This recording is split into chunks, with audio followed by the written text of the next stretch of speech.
മതി, അത് മതി. കാരണം അതിൻ്റെ DPR ഉണ്ടാക്കണം. DPR ഉണ്ടാക്കാൻ വേണ്ടിയിട്ടാണ് 10 കോടി രൂപ വെച്ചിരിക്കുന്നത്. DPR ഉണ്ടാക്കി വലിയൊരു ഇൻഷുറൻസ് സ്കീമാണത്, വലിയൊരു സ്കീം. ആ സ്കീം DPR രൂപപ്പെടുത്തി വരുമ്പോഴാണ് സർക്കാരിൻ്റെ കോൺട്രിബ്യൂഷൻ എത്രയാണെന്ന് മനസ്സിലാകുന്നത്, സ്റ്റേറ്റിൻ്റെ കോൺട്രിബ്യൂഷൻ എത്രയാണ്, ഇനി ഏതെങ്കിലും കാറ്റഗറിയിൽപ്പെട്ട ആളുകളുടെ കോൺട്രിബ്യൂഷൻ വേണോ. അപ്പോൾ പാവപ്പെട്ടവൻ്റെ നിന്ന് കോൺട്രിബ്യൂഷൻ മേടിക്കണ്ട. പക്ഷേ 1 ലക്ഷം രൂപ 1.5 ലക്ഷം രൂപ വരുമാനമുള്ള ഒരാൾ ആ ഇൻഷുറൻസിൻ്റെ പരിധിയിൽ വന്നാൽ അയാൾക്ക് വേണ്ടി സ്റ്റേറ്റ് കൊടുക്കണം. അപ്പോൾ കാറ്റഗറി നിശ്ചയിക്കും ഇൻഷുറൻസ് സ്കീമിൽ, പാവപ്പെട്ടവരെ സഹായിക്കാനാണ്. അപ്പോൾ അതിനുവേണ്ടി കാറ്റഗറി നിശ്ചയിക്കുമ്പോൾ അതിനൊരു DPR വേണം. ഇൻഷുറൻസ് കമ്പനികളുമായി സംസാരിക്കണം. അത് തയ്യാറാക്കിയിട്ട് അതിനു വേണ്ടിയിട്ടാണ് ആ ഇൻഷുറൻസ് സ്കീമിന് പ്രാരംഭ ചെലവുകൾക്കാണ് 10 കോടി രൂപ മുടക്കി. ഒറ്റ വാചകം അതിൻ്റെ അകത്ത് എഴുതിയിട്ടുണ്ട്. അതിനാണ് പ്രതിപക്ഷ നേതാവ് ഇവിടെ വന്ന് അതൊക്കെ പറഞ്ഞത്. അത് ഇപ്പോഴത്തെ ഘടനയിൽ കൂടി മാറ്റം വരുത്തി, കുറച്ചുകൂടി മാറ്റം വരുത്തി പ്ലാനിംഗ് ബോർഡിനെ ഒരു തിങ്ക് ടാങ്ക് ആക്കുന്നതാണ്. അതിന് അദ്ദേഹത്തിന് വലിയ വിഷമമുണ്ടോ? ഒരു തിങ്ക് ടാങ്ക് എന്ന് പറഞ്ഞാൽ എന്താ? സംസ്ഥാന ഗവൺമെൻറ്റിനെ കൂടി അഡ്വൈസ് ചെയ്യാൻ പറ്റുന്ന ഫിനാൻഷ്യൽ ഞാൻ പറഞ്ഞില്ലേ നേരത്തെ, better financial management to prevent the leakage from the treasury, tax administration, എങ്ങനെയാണ് ഒരു ഐഡിയ എങ്ങനെയാണ് ഒരു പ്രോജക്റ്റായിട്ട് ട്രാൻസ്ലേറ്റ് ചെയ്യുന്നത്, മനസ്സിലായേ? ആ ജോലിയൊക്കെ കൂടി അവർക്ക് കൊടുക്കുന്നതാണ്. അത് അപ്പോഴേക്കും എന്താണ് മറ്റത് പിരിച്ചുവിടുവെന്ന്, ഇത് പ്ലാനിംഗ് ബോർഡ് പിരിച്ചുവിടുകയാണ്. ഒരു വാചകം ഉണ്ടോ അവിടെ? ഒരു വാചകം പ്ലാനിംഗ് ബോർഡ് പിരിച്ചുവിടുന്നുണ്ടോ? പ്ലാനിംഗ് ബോർഡിൻ്റെ ഇപ്പോൾ അവർ ചെയ്യുന്ന എന്തെങ്കിലും ഫങ്ഷൻസ് ഞങ്ങൾ മാറ്റുമെന്നുണ്ടോ? ഒന്നും കൂടി ബെറ്റർ ആക്കുമെന്ന് പറയാൻ പാടില്ലേ? അത് കേരളത്തിൻ്റെ ഇക്കോണമിയെ, ഫിനാൻസിനെ എല്ലാം ഐഡിയാസ് തരുന്ന ഒരു തിങ്ക് ടാങ്ക് ആക്കി അതിനെ ഡെവലപ്പ് ചെയ്യുമെന്നാണ് പറഞ്ഞേക്കുന്നത്. തിങ്ക് ടാങ്കും പാടില്ല, ചിന്തിക്കാൻ പോലും പാടില്ല. അടിമകളാണോ ഈ ക്ലീഷേ വാചകങ്ങൾ കേട്ട് കുറേ അടിമകളെ കേരളത്തിൽ ക്രിയേറ്റ് ചെയ്തിട്ടുണ്ട്. ഈ ക്ലീഷേ വാചകങ്ങൾ പറഞ്ഞ് കുറേ ലെഫ്റ്റ് ജാർഗൻസ് ഔട്ട്ഡേറ്റഡ് ആയ കാലഹരണപ്പെട്ട ലെഫ്റ്റ് ജാർഗൻസ് പറഞ്ഞ് ക്ലീഷേ വന്ന വാചകങ്ങൾ പറഞ്ഞ് പ്രസംഗത്തിലും വർത്തമാനത്തിലും പത്രസമ്മേളനത്തിലും ഞങ്ങൾ അതിനില്ല. അതിൽ കുരുങ്ങിക്കിടക്കാൻ ഞങ്ങളില്ല. ഞങ്ങൾ മാറ്റത്തിന് വേണ്ടിയിട്ടാണ്, പുതിയുഗ കേരളത്തിന് വേണ്ടിയിട്ടാണ്, പുതിയ കാര്യങ്ങളാണ് പറഞ്ഞത്, പുതിയ കാര്യങ്ങൾ. ഈ കാര്യത്തിൽ ബഹുമാനപ്പെട്ട മുഖ്യമന്ത്രിയും ധനമന്ത്രിയുമായിട്ടുള്ള VD സതീശൻ്റെ ഭാഗത്താണ് എല്ലാ തെറ്റും. കാരണം അദ്ദേഹം ഒരിക്കലും തിങ്ക് ടാങ്ക് എന്നൊരു വാക്ക് ഉപയോഗിക്കാൻ പാടില്ലായിരുന്നു. അദ്ദേഹം ഒരിക്കലും തിങ്ക് ടാങ്ക് എന്ന് പറയുന്ന വാക്ക് തന്നെ ഉപയോഗിക്കാൻ പാടില്ലായിരുന്നു. കാരണം ഇത് സഖാക്കൾ ആദ്യമായിട്ട് കേൾക്കുക. തിങ്ക് ടാങ്ക് എന്ന് പറയുന്ന വാക്ക് ആദ്യമായിട്ട് തിങ്ക് ടാങ്ക് എന്ന് പറയുന്ന വാക്ക് കേട്ടപ്പോൾ ഇവർ കരുതിയത് എന്താണെന്നറിയോ? ഇത് നമ്മളെ ടാങ്ക് ഉണ്ടല്ലോ, ടാങ്ക്, ഏത് ടാങ്ക്? വാട്ടർ ടാങ്ക് അല്ല.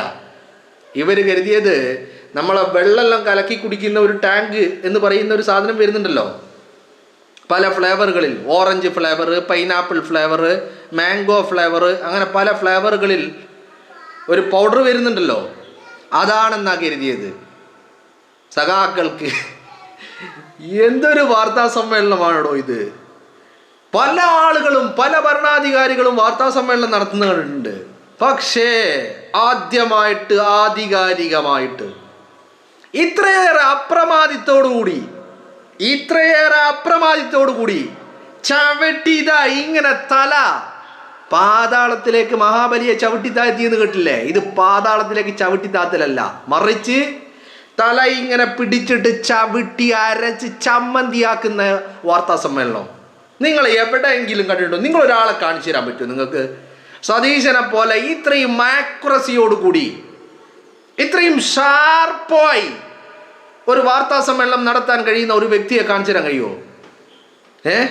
അതിനിടയിൽ ഞാൻ ഇങ്ങനെ കണ്ടിട്ട് ഇങ്ങനെ ചിരിച്ചു പോയിട്ട്, ആകെ ചിരി എന്ന് പറഞ്ഞാൽ ചിരിച്ച് അവസാനം എൻ്റെ ഇവിടുന്നൊക്കെ ഇങ്ങനെ കോച്ചി പിടിക്കാൻ തുടങ്ങി. ഇങ്ങനെ ഒരു പിടുത്തം വരുമല്ലോ നമ്മളൊരു പരിധി വിട്ട് ചിരിച്ചു കഴിഞ്ഞാൽ. കാരണം ചിരി അടക്കാൻ കഴിയുന്നില്ല. എന്താ സംഭവം മറ്റൊന്നുമല്ല, പിണറായി വിജയൻ ഇന്ന് വാർത്താ സമ്മേളനം നടത്തുക. കഴിഞ്ഞ 10 വർഷത്തിൽ ഞാൻ ഇന്ന് വരെ കണ്ടില്ല. പിണറായി വിജയൻ പാർട്ടി സെക്രട്ടറി ആയിരുന്നപ്പോൾ അപ്പുറത്തും ഇപ്പുറത്തൊക്കെ പല രീതിയിൽ വാർത്താ സമ്മേളനം നടത്തിയിട്ടുണ്ട്. പക്ഷേ കഴിഞ്ഞ 10 വർഷക്കാലം പിണറായി വിജയൻ വാർത്താ സമ്മേളനം നടത്തിയത് തന്നെ വളരെ അപൂർവ. മോഡിയെ പോലെ ആകാനൊക്കെ ശ്രമിച്ചു നോക്കി, പക്ഷെ കേരളത്തിലായതുകൊണ്ട് നടന്നില്ല. പലപ്പോഴായിട്ട് വാർത്താ സമ്മേളനം നടത്തേണ്ടി വന്നു, പക്ഷെ ഒരുത്തനെയും കൂടെ ഇരുത്തിയിട്ടില്ല. പക്ഷെ ഇന്ന് അത് നടത്തി. കാരണം എന്താ? ഇന്ന് എന്താ കാര്യം? ബഡ്ജറ്റുമായി ബന്ധപ്പെട്ട വാർത്താ സമ്മേളനമാണ്. അപ്പോൾ കൂടെ ഇരുത്തിയാരാ? ഇതിനേക്കാൾ വലിയ പൊട്ടനെ. എന്താ പറയുന്നത് സതീശൻ പറയുന്നത്, പ്ലാനിംഗ് ബോർഡിനെ ഒന്നുകൂടി പരിഷ്കരിച്ച് എഫിഷ്യൻ്റാക്കി എഫേർട്ടുള്ളതാക്കി പല രീതിയിൽ അവരെ ഉപയോഗിക്കാൻ പറ്റുന്ന ഒരു പ്ലാനിംഗ് ബോർഡ്, ഒന്നുകൂടി ഊർജ്ജസ്വലതയുള്ള എഫിഷ്യൻസിയുള്ള ഒരു പ്ലാനിംഗ് ബോർഡ്. അതിനു വേണ്ടിയിട്ടാണ് അദ്ദേഹം ഒരു വാക്ക് തന്നെ ഉപയോഗിച്ചത്, തിങ്ക് ടാങ്ക് എന്ന് പറയുന്ന വാക്ക്. അപ്പോൾ കൂടെ വന്നിരുന്ന് പിണറായി വിജയൻ്റെ കൂടെ വന്നിരുന്ന് വാർത്താ സമ്മേളനം നടത്തുന്ന ആരാണ്? KN ബാലഗോപാലന് പിന്നെ പറഞ്ഞു, ജീവിതത്തിൽ ആദ്യമാണോ ഈ തിങ്ക് ടാങ്ക് എന്ന് പറയുന്ന വാക്ക് കേൾക്കണേ? അങ്ങനെ ഒരു വാക്ക് കേൾക്കുന്ന ആദ്യമായിട്ടാ. അതിൻ്റെ മീനിങ് അറ്റ്ലീസ്റ്റ് എടോ ഈ പറയുന്ന എന്താ പറയേണ്ടത്, നമ്മളെ ഫിംഗർ ടിപ്സിൽ എല്ലാം അവൈലബിളായ കാലത്ത് ജസ്റ്റ് ഗൂഗിളിൽ ഒന്ന് തിങ്ക് ടാങ്ക് എന്നൊന്ന് അടിച്ചു നോക്കാൻ. അത് അടിച്ചു നോക്കണമെങ്കിലും അവിടെയും പ്രശ്നമാണ്.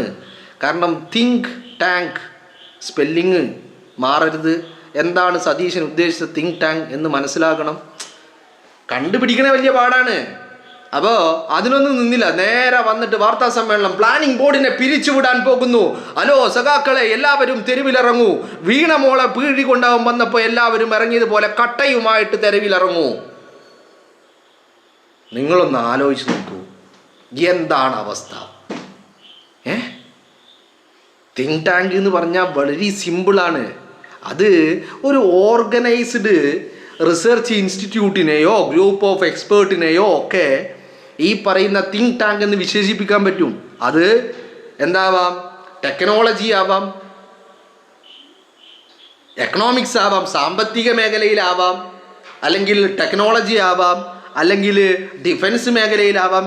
ഏത് മേഖലയിലും ഒരു ഗ്രൂപ്പ് ഓഫ് എക്സ്പേർട്ടിനെ ഉണ്ടാക്കിയെടുക്കുക എന്ന് പറഞ്ഞാൽ ഈ പ്ലാനിംഗ് ബോർഡ് എന്ന് പറയുന്ന ആ ഒരു ഗ്രൂപ്പിനെ തിങ്ക് ടാങ്ക് ആക്കി മാറ്റുക എന്ന് പറഞ്ഞാൽ അവരെ വലിയ എക്സ്പേർട്ടാക്കി അവരെ എക്സ്പേർട്ടുകളെ പിന്നെ അവരുടെ സേവനം നമുക്ക് അവൈലബിൾ ആകുന്ന രീതിയിൽ, ഗവൺമെൻറ്റിന് അവൈലബിൾ ആകുന്ന രീതിയിൽ അവരുടെ ആ ഒരു സ്ട്രക്ചറിനെ മാറ്റുക എന്നുള്ളതാണ്. എന്ന് പറഞ്ഞാൽ കൂടുതൽ എഫിഷ്യൻ്റ് ആക്കുക അവരെ.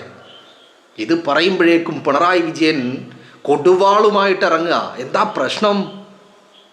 എന്താ പ്രശ്നം? വേറൊന്നല്ല, ഇവിടങ്ങളിലൊക്കെ കുറെ കൃമികീടങ്ങളെ കുത്തി നിറച്ചിട്ടുണ്ട്. ആ കുത്തി നിറച്ച കൃമികീടങ്ങൾ എല്ലാം പുറത്തേക്ക് വലിച്ചെറിയും സതീശൻ. അത് തന്നെയാ പ്രശ്നം. അല്ലാണ്ട് പ്ലാനിംഗ് ബോർഡ് പിന്നെ എന്താ പറയേണ്ടത്, പിരിച്ചുവിടുന്നോ അല്ലെങ്കിൽ അവരെ ഒഴിവാക്കും, ഇതൊന്നല്ല പിണറായി വിജയൻ്റെ വിഷയം. പിണറായി വിജയൻ്റെ വിഷയം കുറേ കൃമികീടങ്ങളെ, ഈ പറയുന്ന സതീശൻ പറഞ്ഞതുപോലെ കുറേ അടിമകളെ ഉണ്ടാക്കി വെച്ചിട്ടുണ്ട്. ഈ അടിമകളെയൊക്കെ അങ്ങനെ വലിച്ചു വാരി ഭിത്തിയിലൊട്ടിക്കാൻ പോവുക, എടുത്ത് കള പിടിച്ച് പുറത്തേക്ക് കളയാൻ പോവുക. അത് കാണുമ്പോൾ വിജയൻ്റെ മൂലം ഇങ്ങനെ കടഞ്ഞുകൊണ്ടിരിക്കുക. കാരണം കേരളം കാണാൻ പോകുന്നതും കണ്ടുകൊണ്ടിരിക്കുന്നതും ഭരണം എങ്ങനെയാണെന്ന് കേരളം കണ്ടുകൊണ്ടിരിക്കുക.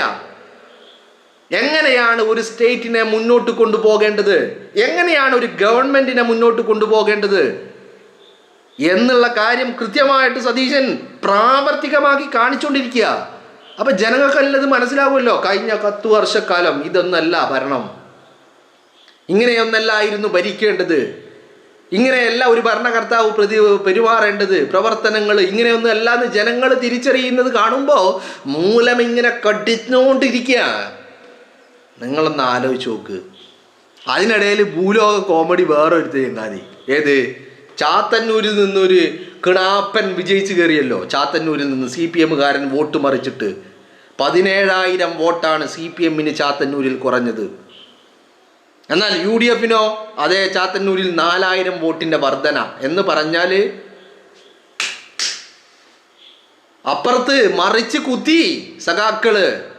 ആ 17,000 അവിടെ ആ ചാത്തന്നൂരിൽ സഖാക്കൾ 17,000 വോട്ട് മറിച്ച ചാത്തന്നൂരിൽ നിന്ന് വിജയിച്ച് കയറിയ ഒരു സംഘപരിവാറുകാരൻ ചാണകവും മൂത്രവും മാത്രം തിന്നും കുടിക്കും ചെയ്യുന്ന ചങ്ങായി പറയാണ് 25 ലക്ഷം രൂപയുടെ ആരോഗ്യ ഇൻഷുറൻസ് എന്നാണ് മുഖ്യമന്ത്രി പറയുന്നത്. കേരളത്തിൽ 90 ലക്ഷം കുടുംബങ്ങളുണ്ട്. 90 ലക്ഷം കുടുംബങ്ങളുണ്ട്. ഈ 90 ലക്ഷം കുടുംബങ്ങൾക്ക് 25 ലക്ഷം രൂപയുടെ ഇൻഷുറൻസ് എന്ന് പറയുകയും ചെയ്യുന്നു. 10 കോടി രൂപയാണ് ആകെ മാറ്റി വെച്ചിരിക്കുന്നത്. അപ്പോൾ സ്വാഭാവികമായിട്ടും 10 കോടിയിൽ എത്ര 25 ലക്ഷം ഉണ്ട്? അപ്പോൾ 90 ലക്ഷം കുടുംബങ്ങൾ കേരളത്തിലുണ്ട് താനും. അപ്പോൾ അങ്ങനെ വരുമ്പോൾ ഒരു കുടുംബത്തിന് 11 രൂപയുടെ ഇൻഷുറൻസ് ആണോ VD സതീശൻ കൊടുക്കാൻ പോകുന്നത് എന്ന്? എന്തൊരു പൊട്ടനാണ്. അപ്പോൾ അതേ ചോദ്യം അടുത്ത മാപ്ര, സർ 25 ലക്ഷം രൂപയുടെ ഇൻഷുറൻസ് അല്ലേ, പിന്നെ 10 കോടി രൂപ കൊണ്ട് എങ്ങനെയാണ് 25 ലക്ഷം രൂപയുടെ? ചോദ്യം മുഴുവനിക്കുന്നതിന് മുമ്പ്, ചോദ്യം പൂർത്തീകരിക്കുന്നതിന് മുമ്പ് അത് മതി, അത് മതി, അത് മതി. ബിക്കോസ് ഇതെന്താണ്? ഇത് DPR തയ്യാറാക്കാനുള്ള അതിൻ്റെ പ്രാരംഭ നടപടികൾക്കുള്ള ചെലവിനുള്ള പണമാണ് ഈ 10 കോടി രൂപ എന്ന് പറയുന്നത്. മനസ്സിലായില്ലേ? അപ്പോൾ സതീശൻ എന്ന് പറയുന്ന ചാണക്യനുമായിട്ട് മുട്ടാനിവറ്റകൾ ആയിട്ടില്ല. അതാണ് ഇന്ന് കണ്ടത്.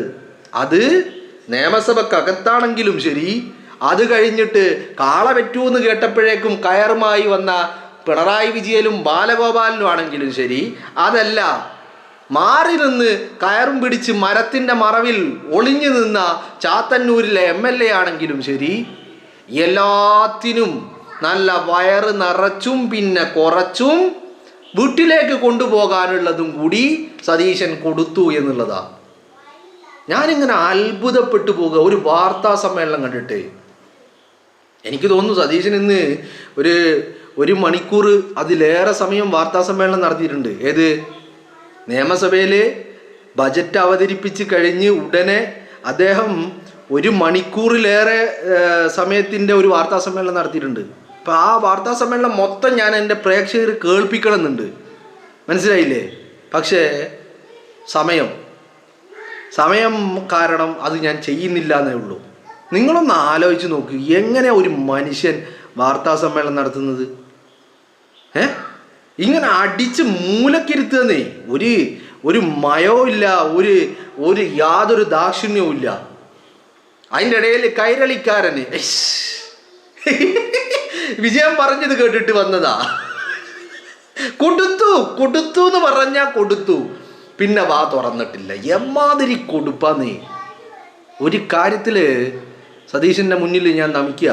കാരണം ആ മനുഷ്യൻ ഇന്നലെ ഈ ബജറ്റ് അവതരിപ്പിക്കുന്നതിന് മുമ്പ് 2 ദിവസം മുമ്പ് ഒരു 2 ദിവസത്തെ പരിശീലന ക്യാമ്പ് MLA മാർക്കുള്ള പരിശീലന ക്യാമ്പ് നിയമസഭയിൽ വെച്ച് നടന്നിരുന്നു. ആ നിയമസഭയുടെ ഓഡിറ്റോറിയത്തിൽ വെച്ചിട്ട്. അപ്പോൾ അവിടെ വെച്ച് നടന്നപ്പോൾ അതിൻ്റെ ഉദ്ഘാടന വേളയിൽ സതീശൻ ഒരു സംസാരം നടത്തി. അപ്പോൾ അതിൽ പറയുന്നുണ്ട്, അദ്ദേഹം 25 വർഷത്തിൽ ഇപ്പോൾ 26ാമത്തെ വർഷമാണ് എവിടെ? നിയമസഭയിൽ. അപ്പം അദ്ദേഹം ആദ്യം വന്ന സമയത്ത് അദ്ദേഹത്തിന് സഭയെക്കുറിച്ച് അറിയില്ല. അതിനേക്കാളൊക്കെ ഉപരി ഈ പറയുന്ന സാമ്പത്തിക ശാസ്ത്രവുമായിട്ട് യാതൊരു ബന്ധവും ഉണ്ടായിരുന്നില്ല, ഒരറിവും ഉണ്ടായിരുന്നില്ല. കാരണം അദ്ദേഹം ഈ പറയുന്ന LLBയും മറ്റുള്ള ഈ സോഷ്യൽ വർക്കുമൊക്കെയുമായി ബന്ധപ്പെട്ട് പഠനങ്ങൾ പൂർത്തീകരിച്ചിട്ടാണ് എത്തിയതെങ്കിലും എക്കണോമിക്സുമായിട്ട് യാതൊരു ബന്ധം ഉണ്ടായില്ല. പക്ഷേ സഭയിലെത്തി കുറച്ച് ദിവസത്തിൽ അദ്ദേഹത്തിന് തോന്നി ആദ്യം പഠിക്കേണ്ടത് എക്കണോമിക്സാണ്. അദ്ദേഹം പഠിച്ചു എന്ന് പറഞ്ഞാൽ എനിക്ക് തോന്നുന്നു ഒരു എക്കണോമിക്സിൽ ബിരുദമെടുക്കാൻ പോകുന്ന ഒരു വിദ്യാർത്ഥി പഠിക്കുന്നതിൻ്റെ എത്രയോ ഇരട്ടി അദ്ദേഹം പഠിച്ചു. ഞാനിപ്പോൾ ഒരു സജഷൻ എൻ്റെ പ്രേക്ഷകരുടെ മുമ്പിൽ വെക്കുക. എന്താണെന്നറിയോ? നിങ്ങളുമായി ബന്ധപ്പെട്ട് നിങ്ങളുടെ പരിചയത്തിൽ, നിങ്ങളുടെ വീട്ടിൽ, നിങ്ങളുടെ മക്കൾ, നിങ്ങളുടെ സുഹൃത്തുക്കൾ ആരുമാവട്ടെ, ആരെങ്കിലും സാമ്പത്തിക ശാസ്ത്രത്തിൽ ബിരുദമെടുക്കാനോ ബിരുദാനന്തര ബിരുദമെടുക്കാനോ ഒക്കെ പഠിക്കുന്നുണ്ടെങ്കിൽ നിങ്ങൾക്ക് VD സതീശൻ എന്ന് പറയുന്ന കേരളത്തിൻ്റെ മുഖ്യമന്ത്രിയെ നിങ്ങളുടെ ഒരു റഫറൻസ് ആയിട്ട് നിങ്ങൾക്ക് സൂക്ഷിക്കാം. അദ്ദേഹത്തിൻ്റെ പ്രസംഗങ്ങൾ, അദ്ദേഹത്തിൻ്റെ എഴുത്തുകൾ, അദ്ദേഹത്തിൻ്റെ നിരീക്ഷണങ്ങൾ, അദ്ദേഹത്തിൻ്റെ അഭിപ്രായങ്ങൾ, ഇതൊക്കെ നിങ്ങൾ സൂക്ഷിച്ച് ക്രോഡീകരിച്ച് ഒരു ലൈബ്രറി ആക്കി മാറ്റിക്കഴിഞ്ഞാൽ നിങ്ങളുടെ ബിരുദമോ ബിരുദാനന്തര ബിരുദമോ എന്തിനും നിങ്ങൾക്കത് വലിയ മുതൽക്കൂട്ടാകുമെന്നുള്ളതാണ്. കാരണം ഇന്നത്തെ അദ്ദേഹത്തിൻ്റെ പെർഫോമൻസ് എന്ന് പറയുന്നത് സഭയിലും സഭയ്ക്ക് പുറത്തും അദ്ദേഹത്തിൻ്റെ പെർഫോമൻസ് എന്ന് പറയുന്നത് അത് ചില്ലറ പെർഫോമൻസ് അല്ല. കൃത്യമായിട്ട് സാമ്പത്തിക മേഖലയെക്കുറിച്ച് ഇത്രയധികം അവഗാഹമുള്ള ഒരു വ്യക്തിക്ക് മാത്രമേ ഇത്ര കട്ടൻ ക്ലിയർ ആയിട്ട് ഷാർപ്പായിട്ട് ക്ലാരിറ്റിയോട് കൂടി കാര്യങ്ങൾ അവതരിപ്പിക്കാൻ കഴിയുകയുള്ളൂ എന്നുള്ള കാര്യത്തിലൊരു തർക്കമില്ല. അപ്പോൾ നമ്മളൊക്കെ കുറേയൊക്കെ അവിടെ ഇവിടെയൊക്കെ പഠിച്ചതൊക്കെ പലതും മറന്നുപോയിട്ടുണ്ട്. ഡിഗ്രിക്ക് പോയപ്പോൾ ബികോമിന് പോയപ്പോൾ ഒക്കെ പല രീതിയിൽ പല സമയങ്ങളിൽ അതും ഈ എക്കണോമിക്സും പലതും നമ്മുടെ ഇതിൽ വന്നിട്ടുണ്ട്. ടാക്സും അതുപോലെ ഫിനാൻസും ബാക്കിയുള്ളതൊക്കെ വന്നിട്ടുണ്ട്.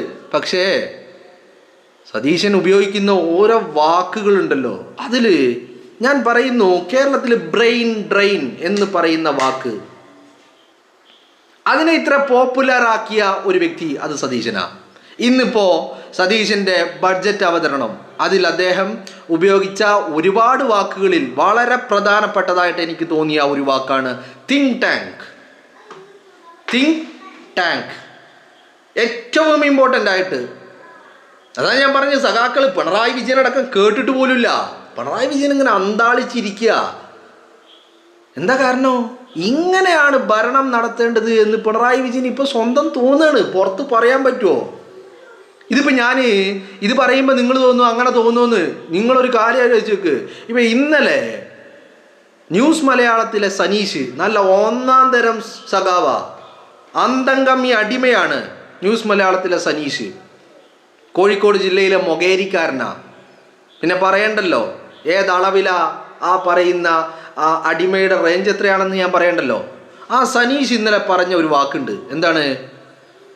തെരഞ്ഞെടുപ്പ് റിസൾട്ട് വന്നു കഴിഞ്ഞപ്പോൾ, തെരഞ്ഞെടുപ്പിന് മുമ്പ് സംസാരിച്ചതാണ് ജെയ്സി തോമസുമായിട്ട്. നിങ്ങൾ ജെയ്സി തോമസിൻ്റെ തെരഞ്ഞെടുപ്പ് കാലത്തിലാവട്ടെ, അതിന് മുമ്പാവട്ടെ, അതിന് പിൻപാവട്ടെ, എപ്പോഴും ആവട്ടെ, ജെയ്സി തോമസിൻ്റെ പ്രതികരണങ്ങളിൽ എവിടെയെങ്കിലും UDF അധികാരത്തിൽ വരുമെന്നുള്ള ഒരു സൂചന പോലും ഉണ്ടാവില്ല.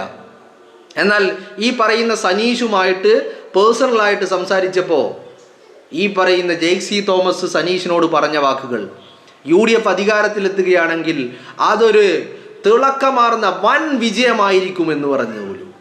അപ്പോൾ തെരഞ്ഞെടുപ്പ് റിസൾട്ട് വന്നു കഴിഞ്ഞപ്പോൾ ഈ പറയുന്ന ജെയ്സി തോമസിനെ വിളിച്ചു എന്നാണ് പറയുന്നത്. ആരെ? ഈ സനീഷ്. അപ്പോൾ ഈ പഴയ കാര്യം ഇങ്ങനെ പറയാണ്. അപ്പം ഞാനിത് പറഞ്ഞതെന്തിനാ വെച്ചാൽ, പിണറായി വിജയൻ ഇപ്പോൾ തോന്നുന്നുണ്ട് ഇതാണ് ഭരണം, ഇങ്ങനെയാണ് ഭരിക്കുക, ഇങ്ങനെയാണ് ബജറ്റ് അവതരിപ്പിക്കുക, ഇങ്ങനെയാണ് കാര്യങ്ങളെ കൊണ്ടുപോവുക എന്നുള്ളത് പിണറായി വിജയൻ ഇപ്പോൾ തോന്നുന്നുണ്ട്. പക്ഷെ ഇത് പുറത്തു പറയാൻ പറ്റുമോ? ജെയ്സി തോമസ് ഇത് പുറത്ത് പറഞ്ഞില്ല. ജെയ്സി തോമസ് പേഴ്സണലായിട്ട് സനീഷുമായി സംസാരിച്ചപ്പോൾ പറഞ്ഞതാ. പക്ഷേ തെരഞ്ഞെടുപ്പ് റിസൾട്ട് വന്നപ്പോൾ സനീഷിന് അത് പറയേണ്ടി വന്നു എന്നുള്ളതാ പുറത്ത്. അപ്പം നിങ്ങളൊന്ന് ആലോചിച്ച് നോക്ക്. പിണറായി വിജയൻ ഇപ്പോൾ ചിന്തിക്കുക, പിണറായി വിജയൻ ആലോചിക്കുക, ഈ ചങ്ങായിക്ക് എവിടുന്ന ഇമാതിരി വാക്കൊക്കെ കിട്ടുന്നത് എന്നാ? Think tank. ഇതേ മനുഷ്യനെ ബ്രെയിൻ ഡ്രെയിൻ എന്ന് പറയുന്ന വാചകത്തെ കേരളത്തിൽ പോപ്പുലറാക്കിയത്. ആ മനുഷ്യന് ഇന്നൊരു മറ്റൊരു വാക്ക് ഉപയോഗിക്കുക, തിങ്ക് ടാങ്ക്. അപ്പം ഇത് എന്താണെന്ന് മനസ്സിലാവാതെ കാള പറ്റൂന്ന് കേട്ടപ്പോൾ ഇതിന് കയറെടുത്ത് വന്ന് ബാലഗോപാലിനെയും കൂട്ടി. എന്തിനാ കാളനെ പിടിക്കാൻ? പിണറായി വിജയൻ പറഞ്ഞ എനിക്ക് പ്രായക്കായി, രണ്ടിനെയും ഇപ്പോൾ ഈ പറയുന്ന കിടാവിനെയും കാളനെയും ഒരുമിച്ച് എന്നെ കൊണ്ട് പിടിക്കാൻ കഴിയില്ല. അപ്പം അതുകൊണ്ട് എന്താക്കുക, ഞാൻ കാളനെ പിടിക്കും, കിടാവിനെ ഗോപാല നീ പിടിച്ചോ എന്ന് പറഞ്ഞിട്ടാണ് ഗോപാലിനെയും കൂട്ടി വന്നത്.